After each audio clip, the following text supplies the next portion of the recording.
Today I want to talk to you about this book, Big Magic by Elizabeth Gilbert. It was published, I think, in around 2015, so it's been out now for about 8 years. And I read it when it first came out, but I've reread it over the past couple of months, and it really has some wonderful and beautiful, inspiring nuggets of wisdom in there that really makes you think about your own creativity, your own creative mindset, and all of those little anxious fears and just those thoughts inside your head that hold you back. And I pulled out quite a lot from this book into my journal. So let me just show you quickly. I've had such a lovely time journaling about some of the things that Elizabeth Gilbert talked about in Big Magic. Perfectionism, I'm going to talk more about perfectionism shortly. This one, a little bit about age. You are not finished, you are merely ready. Are you sitting around passively waiting for life to happen? I don't think that's actually a quote of hers, but that's something I pulled from what she'd written. Again, are you waiting on permission before becoming a writer? You do not need anybody's permission to live a creative life.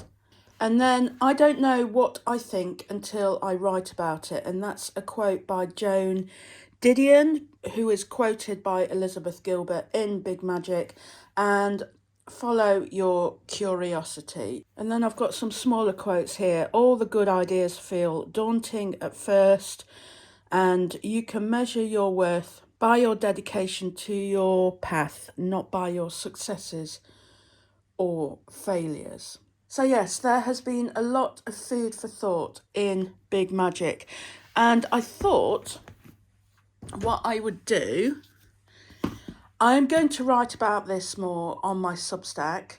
I've already written a couple of posts in the last few weeks that you can go and read at helenredfern.substack.com. But for the purposes of this video,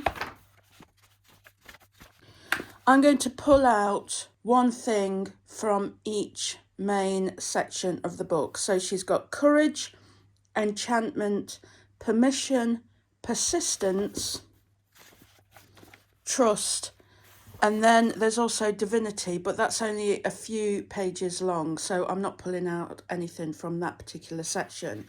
So let's start with courage.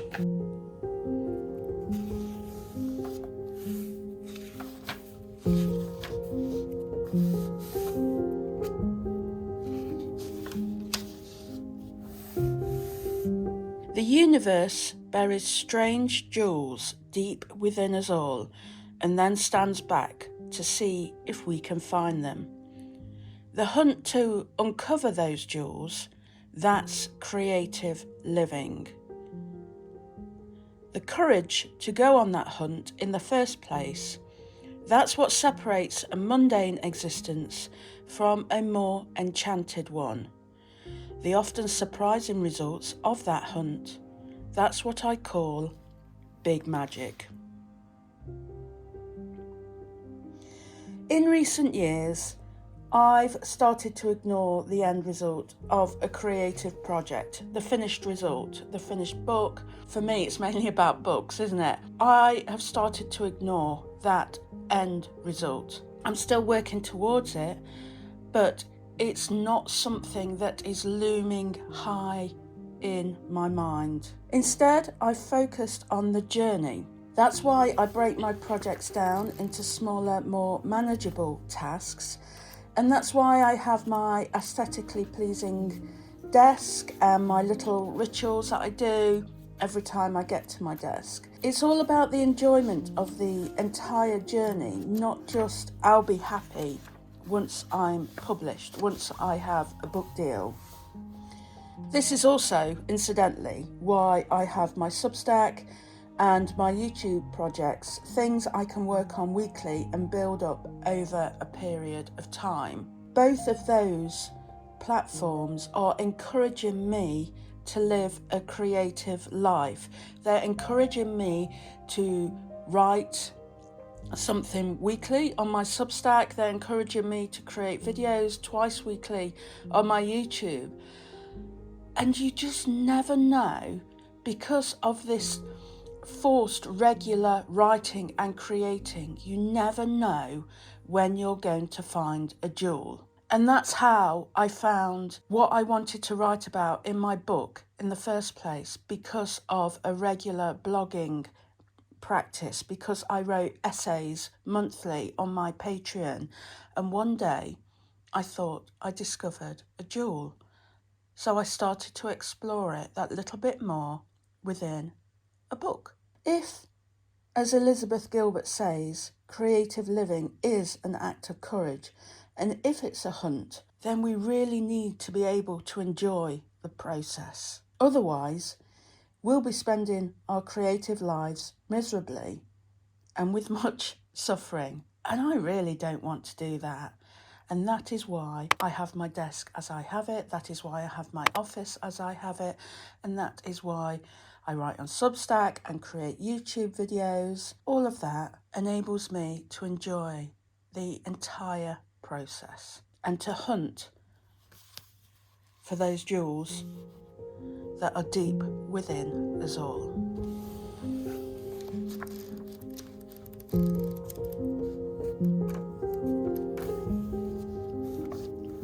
Next we have Enchantment. So in Enchantment, I've put here, I love this chapter. I was really drawn to the Enchantment chapter in this second read of Big Magic. I love Elizabeth Gilbert's belief that ideas are separate, energetic life forms and that they can only exist with a human partner.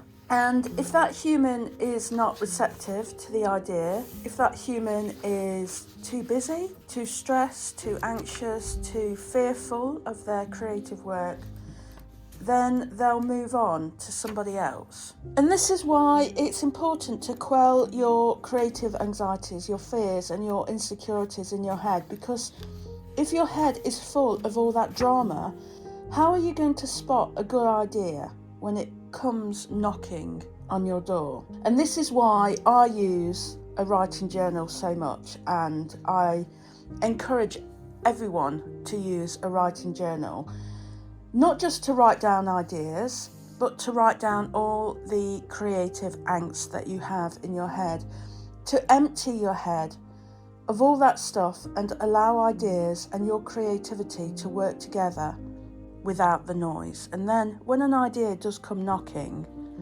there's space for it. And now on to Permission. In Permission, I really feel like Elizabeth Gilbert gives us a really good talking to. For those of us who feel like we shouldn't, or that we can't, or we feel guilt for following a creative path, she warns of the sadness that comes from sitting around passively waiting for life to happen to you.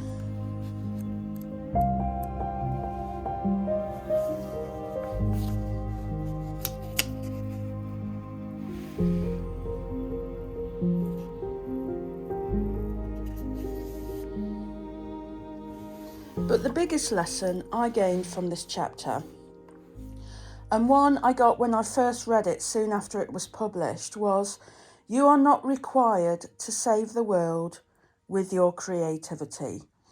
Basically, write to save yourself and not to save others.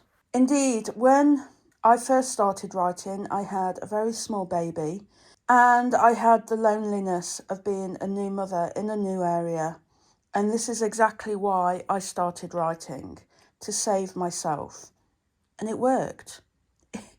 Oh my goodness, it worked. That was 17 years ago. If I try writing specifically to help others, it doesn't work. The reader I imagine in my head as I write is myself. And then we have Persistence. Now, I made a lot of notes and used my highlighter pen a lot in this section.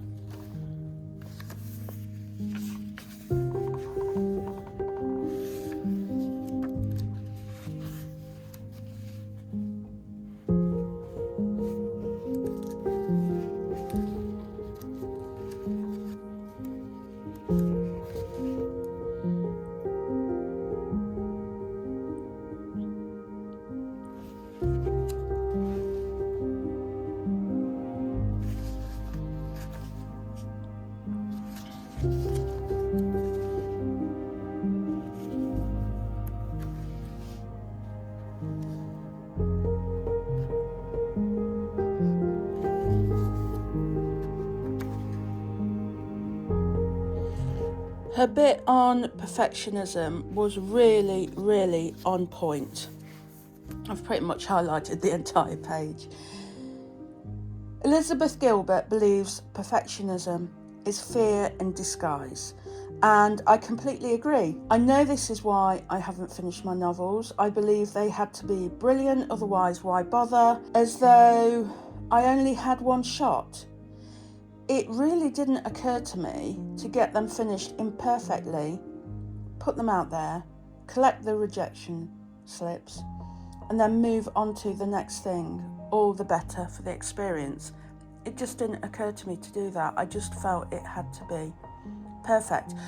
And the weird thing is, if you'd said to me, do you struggle with perfectionism? I'd have said no, because when I write my Substacks and when I do my YouTube videos, I know that done is better than perfect, and I'd rather be consistent than it being absolutely exquisite and have absolutely nothing wrong with them.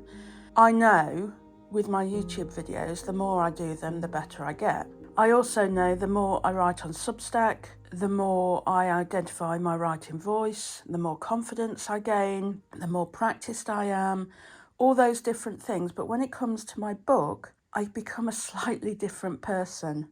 And I really like what she says here. Perfectionism is a particularly evil lure for women who, I believe, hold themselves to an even higher standard of performance than do men.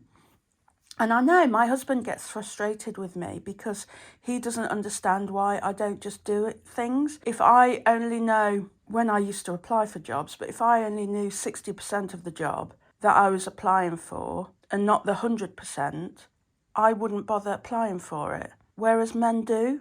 I know that's a sweeping statement, but on the whole.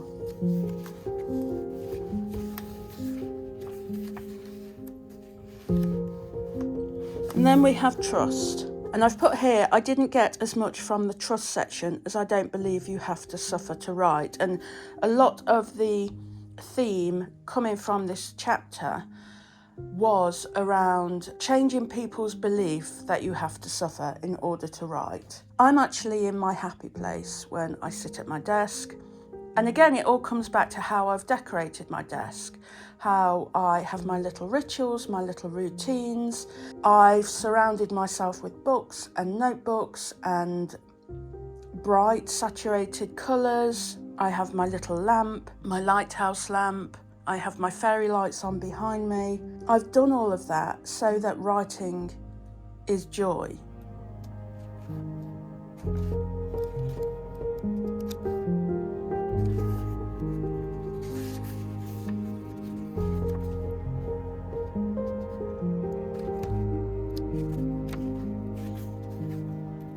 In this chapter, Elizabeth also talks about failure. And I've written here, I struggle to identify with failure because I rarely fail. Now, this is not me being big-headed. It's the fact that I don't believe I push myself enough in order to fail. I rarely take the really big risks, like submitting my novel to agents, like submitting short stories or short pieces or articles to magazines and things like that. I don't do it. Therefore, I don't fail. Although you could argue that that is a massive failure in itself, the fact that I don't push myself out there more. And I've written here, I'm not open to failure. And this was a kind of feeling I got from reading this chapter, in that, what is it I'm waiting for? Why am I so hung up on getting rejected or a 1-star review or being told? I saw on TikTok yesterday, it's an episode in Sex and the City where Carrie goes to Vogue magazine and submits her first 500-word piece. And Enid, the editor, has just scribbled all over it in red pen. And Carrie says that her article was bleeding. And I just thought, yeah, if that was me, I would be mortified. But in actual fact, Carrie learned from that experience. She learned what Enid was looking for from her articles. It was less men and more style. And she continued to write for them. Anyway, this chapter has given me a lot of food for thought. Like, what is it? Why am I still holding myself back? Not, like I say, with my Substack or with my YouTube. I find that so much easier. Although the promotion of both I find difficult. But just putting my books out there into the world. I don't even have to go through a literary agent. I could just self-publish. What is stopping me? What is stopping me? Anyway, like I said, lots of food for thought in this book. It has given me lots of nice quotes for my journal, but it's also left me with this feeling of, Helen, just get on with it. Just do your thing. Don't care what other people think of your work. Write for yourself, write to save yourself. Don't worry about failure. If you fail, you just pick yourself up, learn from it, and move on to the next thing. Don't wait for things to be perfect. Don't wait for permission, and keep working, keep trying to uncover the jewels that are within us all.